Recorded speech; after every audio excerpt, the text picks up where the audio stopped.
মুরব্বি মুরব্বি মুরব্বি।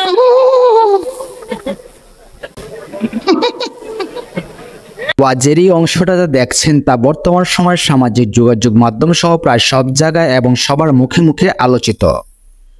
আর এই ওয়াজের ক্লিপটা হলো কুমিল্লার বি পাড়ার পীরে কামেল মারহুম মাওলানা আব্দুর রাজ্জাক রহমতুল্লাহ আলাইহি প্রতিষ্ঠিত নাগাইশ দরবার শরীফের পীর সাহেব মাওলানা মোস্তাক আহমেদ ফয়জি হুজুরের।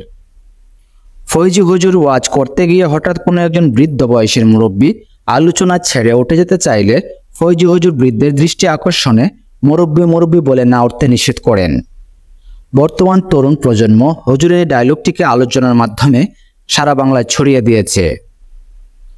উল্লেখ্য যে মোস্তাক ফয়জি হুজুর সারা বাংলায় কুমিল্লার আঞ্চলিক ভাষায় হাস্য রহস্য মজার চলে অত্যন্ত গুরুত্বপূর্ণ ও গঠনমূলক আমলিয়াতের বয়ান করেন। নামাজ পড়া যেমন ফরজ, রোজা রাখা যেমন ফরজ, হজ করা যেমন ফরজ, পর্দা করা তেমন ফরজ। সুবহানাল্লাহ বলবেন না?